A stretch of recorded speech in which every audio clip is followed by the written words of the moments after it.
ahora viene uno muy importante, es pedirle a nuestro primer secretario del partido, presidente de la República, el compañero Miguel Díaz-Canel Bermúdez, que nos concluya esta sesión de nuestra Asamblea.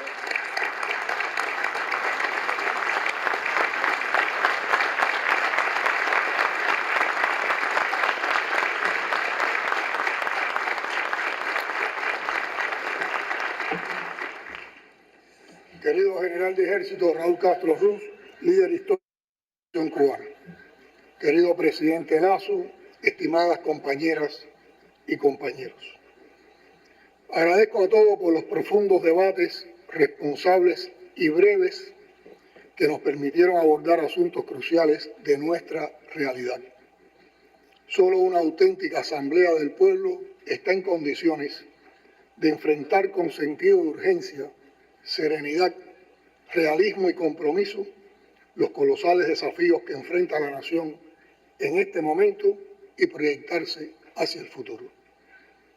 Hoy hemos discutido y aprobado el plan de la economía, el presupuesto, el programa de gobierno para corregir distorsiones y la ley de ciencia, tecnología e innovación, entre otros temas.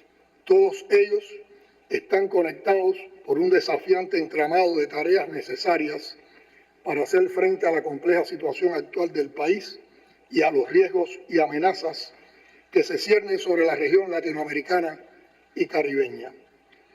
Vivimos un momento extremadamente complejo para la economía y la vida cotidiana del pueblo que exige respuestas más profundas, rápidas y responsables.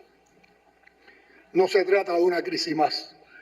Es la acumulación de distorsiones, adversidades, dificultades y errores propios exacerbados por un cerco externo extremadamente agresivo en un contexto incierto y peligroso para los objetivos de proteger la paz, promover la cooperación y avanzar en la justicia social, entre otros asuntos vitales de la agenda internacional. Este contexto se ha vuelto peligroso también para la supervivencia del multilateralismo, el derecho internacional, la Carta de las Naciones Unidas y las normas y prácticas sobre las que han descansado las relaciones internacionales durante 8 décadas. Esta amenaza se manifiesta de modo singular en la impunidad con que se ha permitido y se permite aún el crimen genocida contra el pueblo palestino. Se expresa también en la nueva doctrina impulsada por Estados Unidos, que ellos llaman con indignante prepotencia paz mediante la fuerza, pero que en esencia consiste en imponer a todos la voluntad arbitraria y el dominio del imperialismo estadounidense mediante amenazas, coerción e incluso la agresión directa. El aberrante corolario Trump de la doctrina Monroe y la Estrategia de Seguridad Nacional de Estados Unidos, recientemente publicada, no deja dudas sobre las pretensiones hegemónicas contra los pueblos y naciones de nuestra América, ignorando y poniendo en peligro a la región como zona de paz, firme y oficialmente proclamada desde 2014.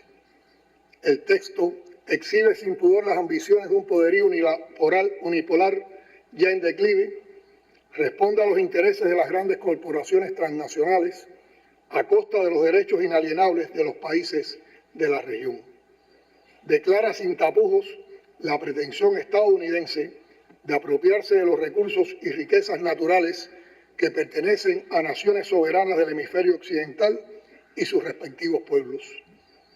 Esto explica el impulso a los planes para establecer bases militares de Estados Unidos en diversos países, la presencia militar exagerada y agresiva en el Mar Caribe y las amenazas crecientes y provocadoras contra Venezuela con pretextos tan insostenibles que cambian en cuestión de horas. El secretario de Estado, el de Guerra y otros oscuros personajes de las guerras sucias contra la región han logrado arrinconar al aparato de política exterior de Estados Unidos en un conflicto aparentemente sin salida ni solución. La amenaza de guerra abierta o encubierta contra Venezuela es un acto criminal violatorio del derecho internacional.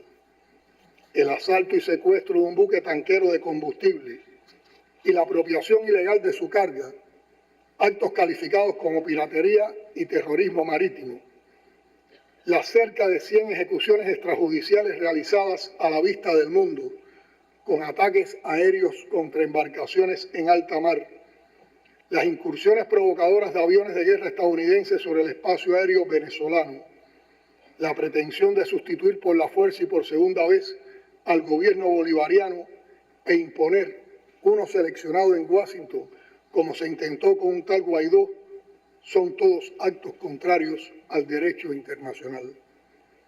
El gobierno de Estados Unidos ha llegado al colmo de plantear la peligrosa intención de bloquear total y completamente a buques petroleros que entren y salgan de Venezuela. Se trata de una brutal y riesgosa medida de tiempo de guerra contra un país que no representa ningún peligro para ellos.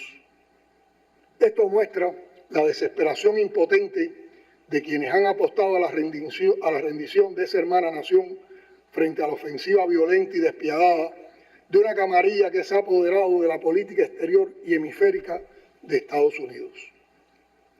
En la reciente cumbre del ALBA tuvimos la oportunidad de reafirmar la condena en los términos más firmes y categóricos a las amenazas y acciones agresivas contra la hermana República Bolivariana de Venezuela y el absoluto respaldo y solidaridad de Cuba con esa nación latinoamericana y caribeña.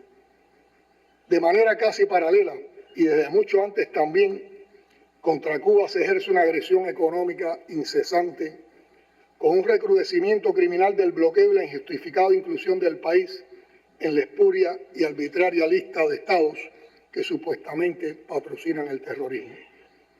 Esto se traduce en sabotajes constantes a las transacciones comerciales y financieras prácticamente con cualquier mercado del mundo.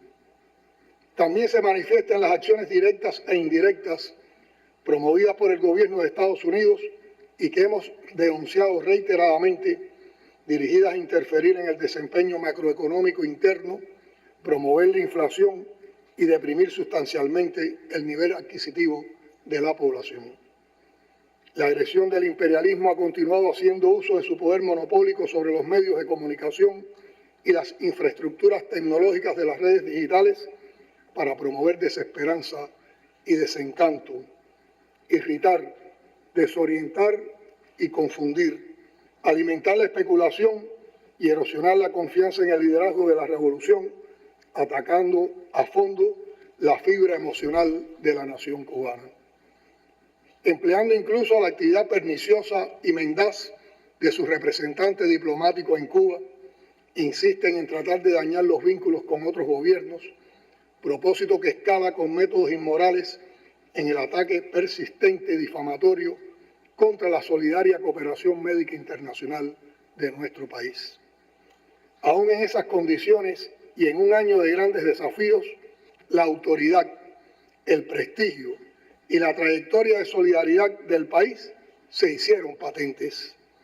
La resolución que la Asamblea General de Naciones Unidas reclamó una vez más el fin del bloqueo recibió, como siempre, el respaldo abrumador de la comunidad internacional, a pesar de las sucias gestiones y brutales presiones del gobierno de Estados Unidos y de las falacias que difundieron sobre Cuba, algunas repetidas innoblemente por muy contadas delegaciones.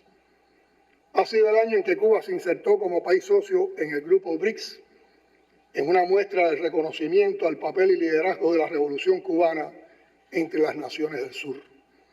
Es también un año de movilización consciente de los movimientos de solidaridad con Cuba, de las fuerzas políticas, movimientos populares y organizaciones de la sociedad civil en todas las latitudes, en que hemos continuado ampliando los vínculos en diversas regiones del mundo y dirigiendo a la política exterior a expandir los lazos comerciales y las oportunidades de inversión.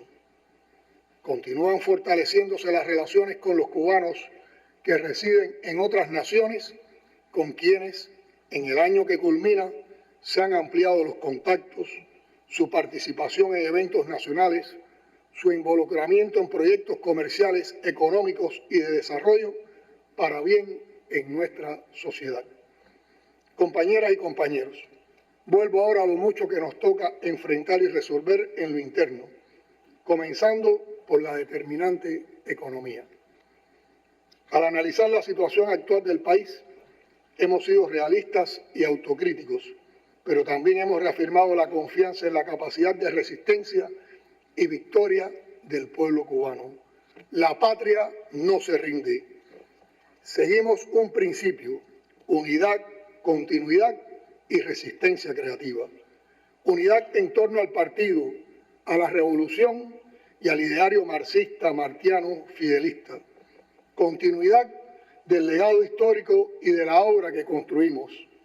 Resistencia creativa para, en medio de las carencias, crear, innovar y salir adelante. Hoy concluimos una sesión de trabajo intensa, profunda y de vital importancia para el presente y futuro de la nación. Hemos abordado con el espíritu crítico, unitario y revolucionario que nos caracteriza temas medulares que tocan el corazón del proyecto socialista que defendemos y construimos entre todos. Nadie en Cuba necesita que le expliquen que la economía está en tensión. Se siente en las colas, en el bolsillo, en el apagón, en el transporte que no llega y en el plato de comida que se encarece. Venimos de años de decrecimiento del Producto Interno Bruto, alta inflación, desabastecimiento, crisis energética y caída de ingresos externos.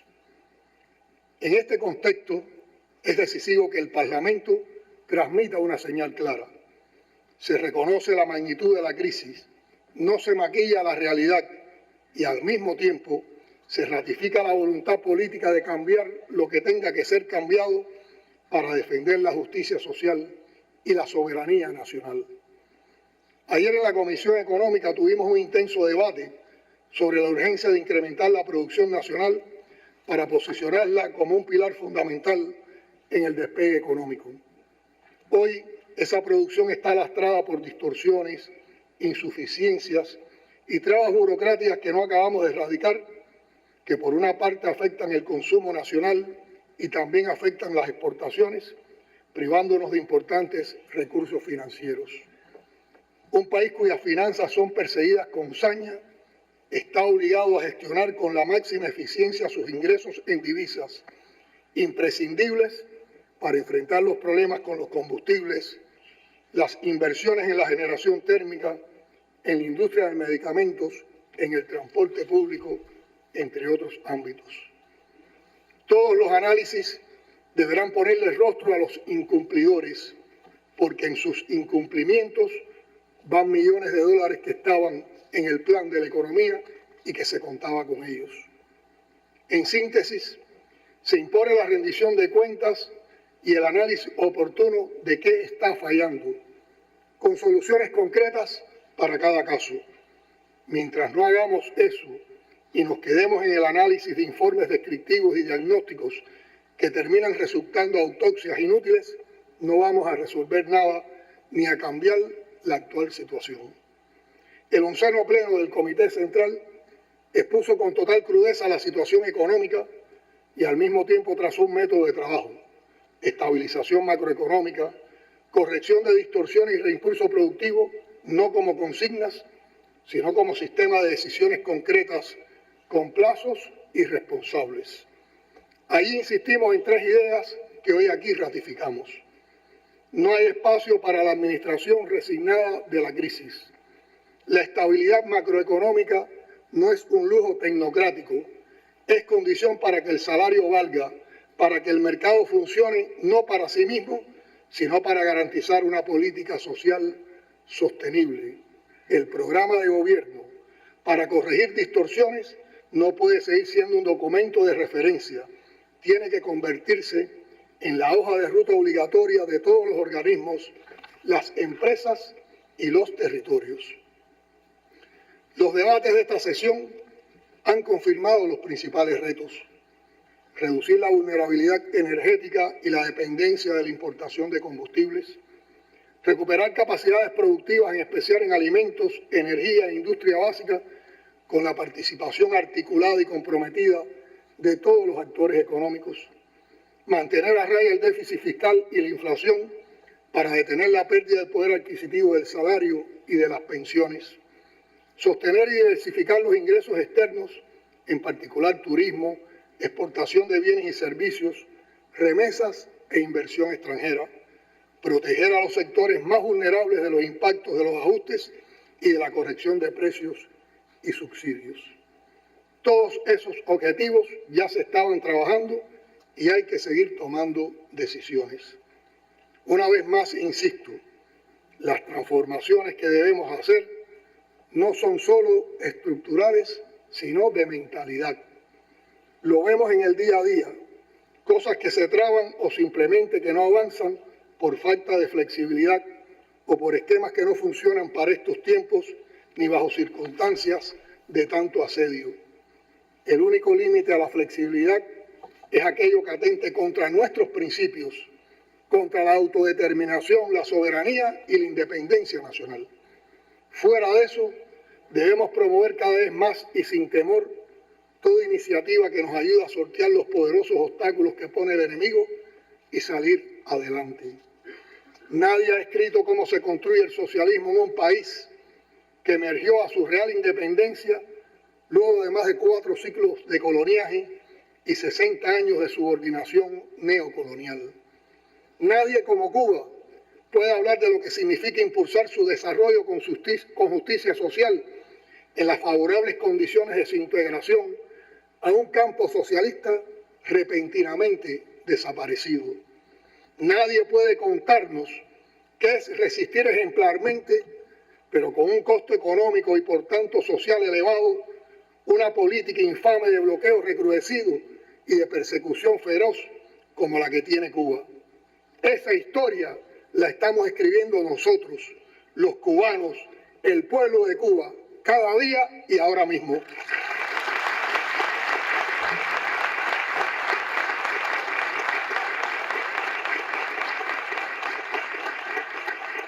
Hemos analizado y respaldado el plan de la economía y el presupuesto del Estado para el próximo año. Son herramientas que, lejos de ser meros números, expresan la voluntad política de priorizar la atención al pueblo, la inversión en lo estratégico y la búsqueda constante de la eficiencia. Reconocemos las enormes dificultades que enfrentamos, agravadas por un bloqueo económico, comercial y financiero que asfixia de manera criminal. Pero aquí no hay espacio para el derrotismo. Diputadas y diputados, en cuanto al plan de la economía y el presupuesto, hemos reconocido las tensiones, inflación, caída del PIB, crisis energética, pero también hemos reafirmado que corregir distorsiones y reimpulsar la economía no es un eslogan, sino una batalla concreta por la estabilidad de la vida cotidiana. Esa batalla exige rigor económico, pero también justicia social, porque no aceptamos un modelo que sacrifique la equidad en nombre de la eficiencia.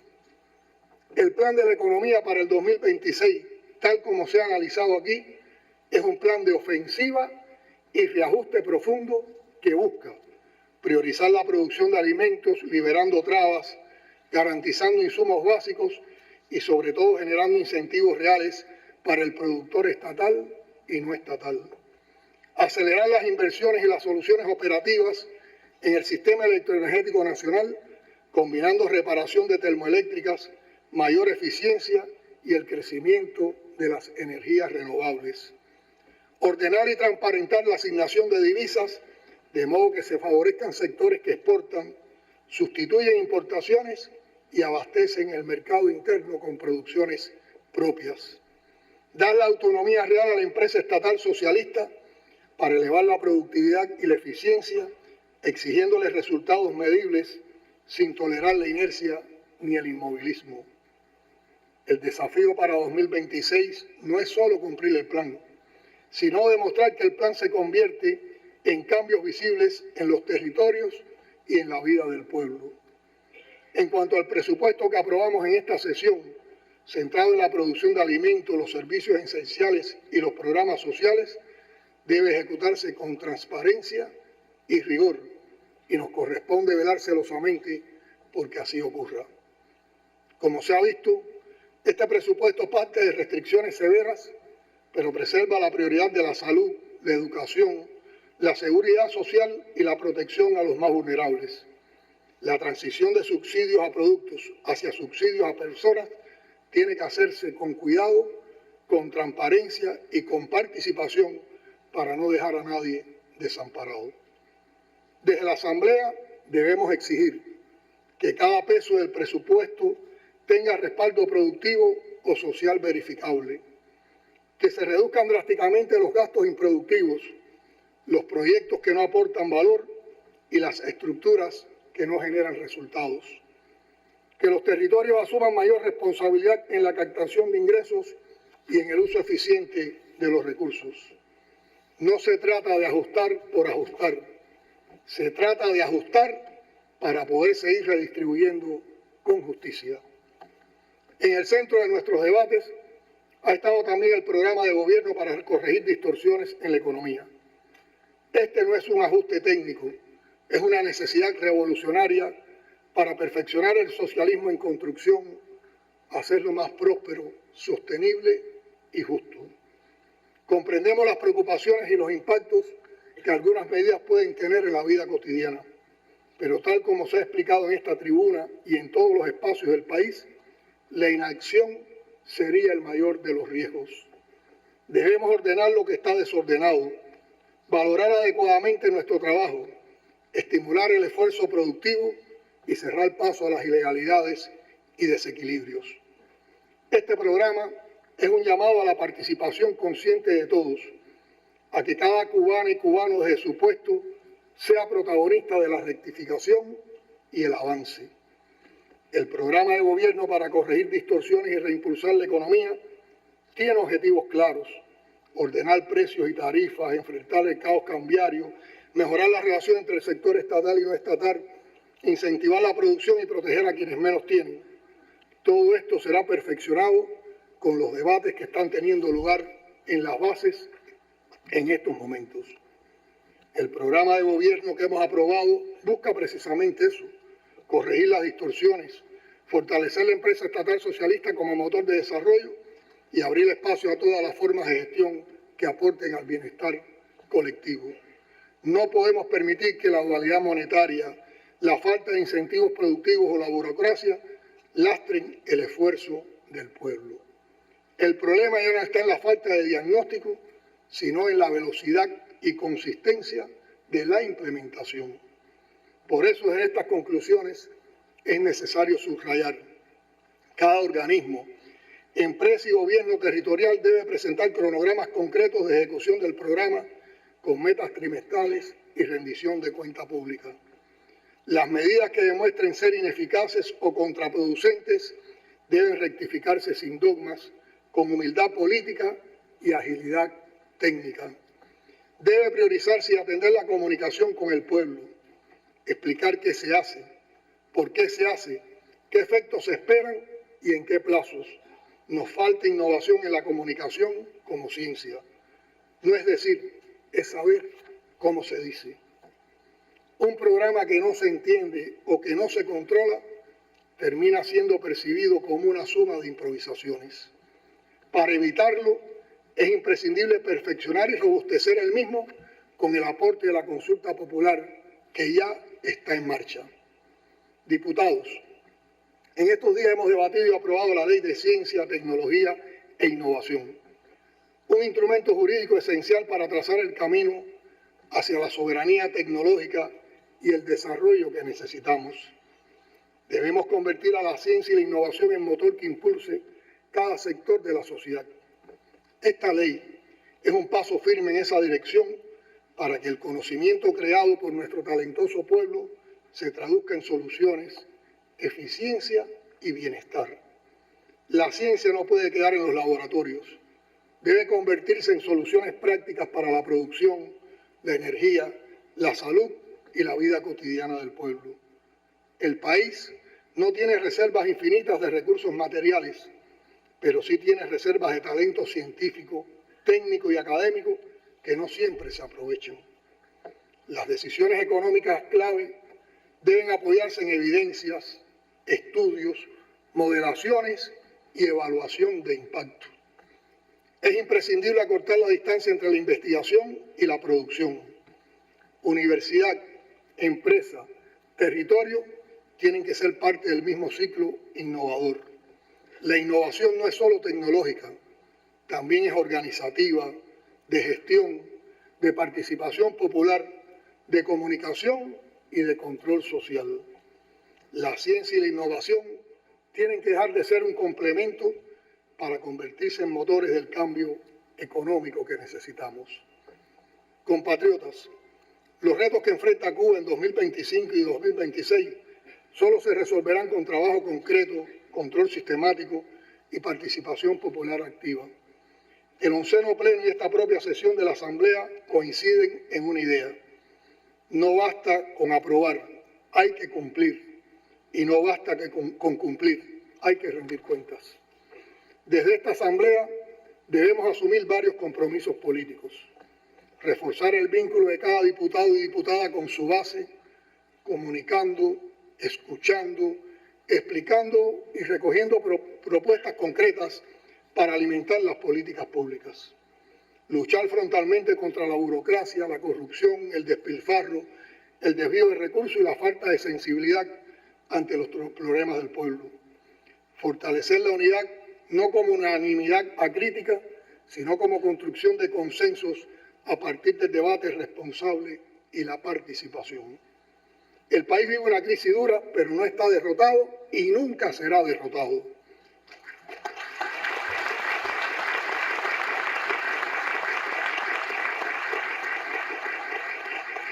La historia de Cuba demuestra que cuando la dirección política, las instituciones y el pueblo trabajan en la misma dirección, con verdad, con disciplina y con creatividad, no hay bloqueo ni crisis que nos puedan arrebatar el futuro.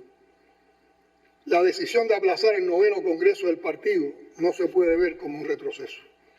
Es una decisión necesaria y oportuna que nos permitirá cohesionar las fuerzas, mejorar la situación de la nación, incrementar la confianza del pueblo y crear las condiciones para un mejor y fructífero Congreso que consolide como refrenda la Constitución, la construcción del socialismo y el avance hacia la sociedad comunista. A eso nos ha llamado el general de ejército. Esta decisión será una oportunidad para dedicar el año 2026 a recuperarnos en todo lo que sea posible y para avanzar en el cumplimiento de los compromisos.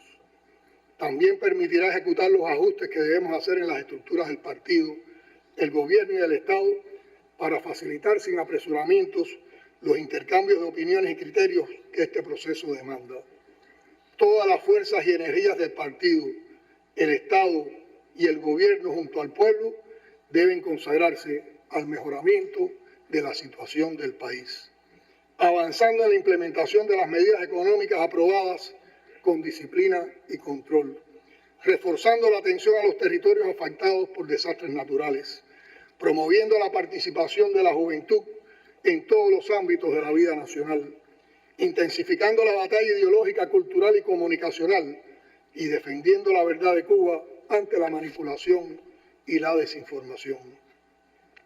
En este periodo también deberá concluir el debate popular del programa de gobierno dirigido a robustecerlo y continuaremos implementando las acciones para lograr el cumplimiento de sus objetivos. Además, seguiremos trabajando en la elaboración de los documentos que después de consulta popular serán debatidos en el Congreso y que ya están muy adelantados. Clausuramos esta sesión con la convicción de que la Asamblea Nacional ha estado y estará a la altura de su responsabilidad histórica.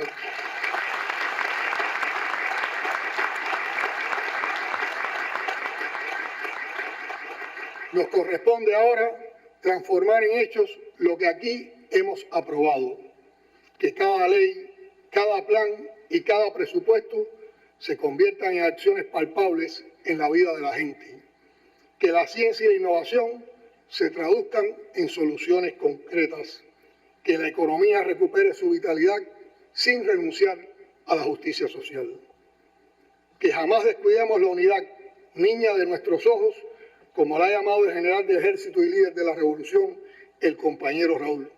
Esa es nuestra mayor fortaleza frente a todas las amenazas.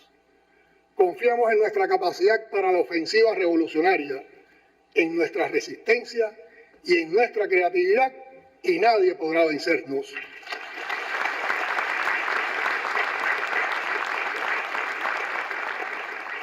Como dije en el 11º Pleno, la mayor ganancia está en la calidad de las discusiones y en el modo superior de abordar los problemas cuando se tocan con las manos.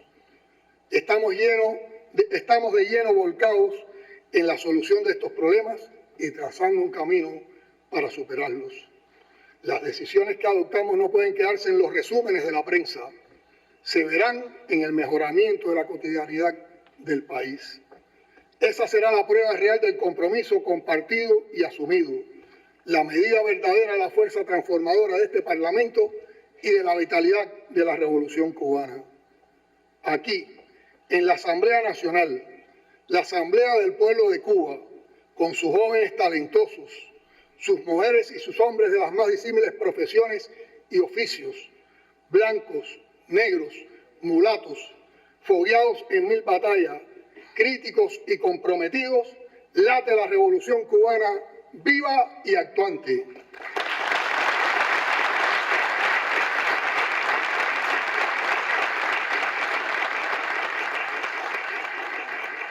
La mayor prueba de su existencia es justamente el empeño a fondo de sus enemigos por asfixiarla y destruir hasta sus mínimos cimientos. Esta asamblea tiene el honor de elevar una propuesta de profundo significado patriótico y revolucionario. Inspirados en el legado imperecedero de nuestro guía y en el llamado a la unidad y la continuidad, recogiendo el sentir expresado en estos tiempos por varios compatriotas, compañero presidente Lasso, proponemos que el año 2026 sea proclamado oficialmente como el año del centenario del comandante jefe.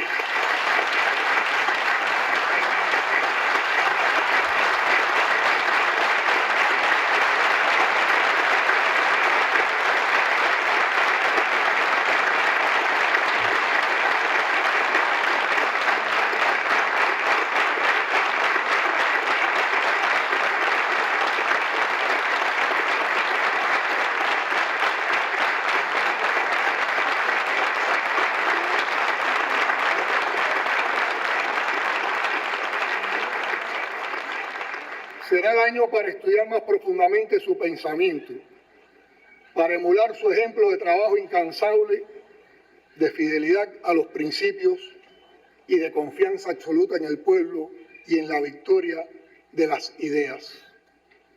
Que cada tarea que emprendamos en el 2026, desde las más complejas transformaciones económicas hasta el más sencillo gesto de solidaridad, lleve impregnado el espíritu fidelista de lucha, su profundo amor por el pueblo y su inclaudicable compromiso con la justicia social.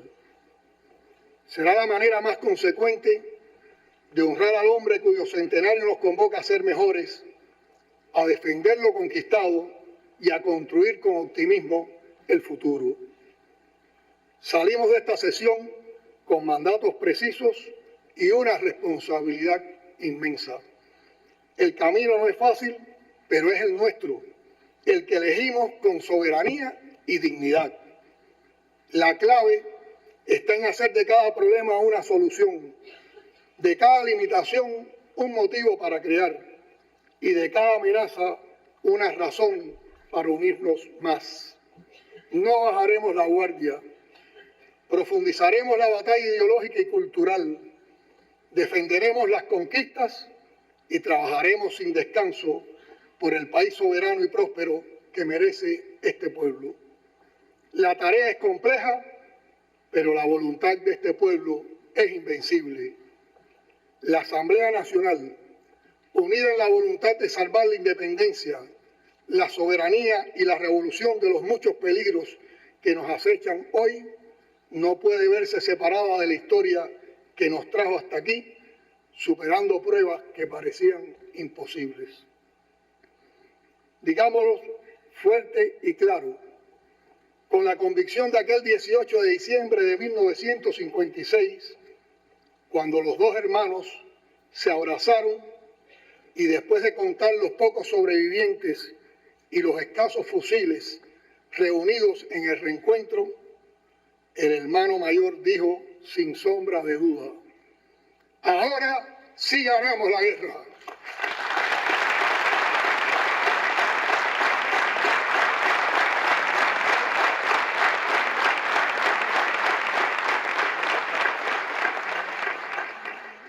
hoy aquí ratificamos que ahora sí ganamos la guerra.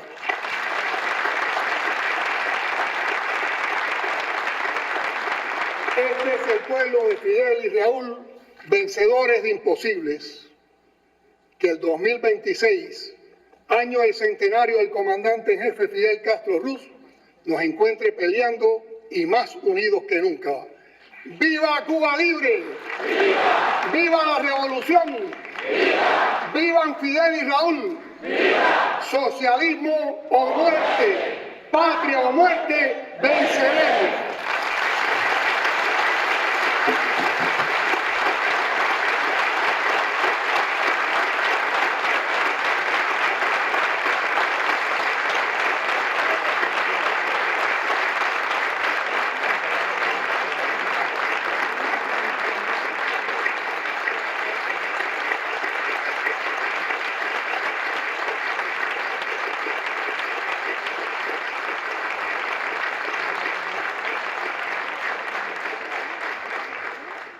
Compañero,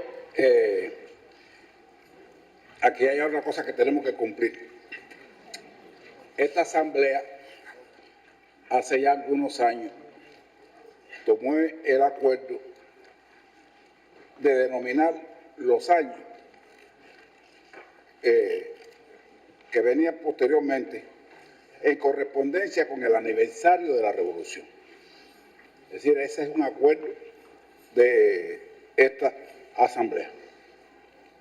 Pero cuando el presidente hizo la propuesta ahora de ese nombre, año del centenario del natalicio del comandante jefe, fue como un resorte para todos nosotros acá. Entonces, yo pienso que para no violar lo que nosotros mismos acordamos, debemos aprobar esta propuesta que ha hecho nuestro primer secretario. Los que estemos de acuerdo, demostremos levantando la mano. Y hacemos esta excepción por esta vez.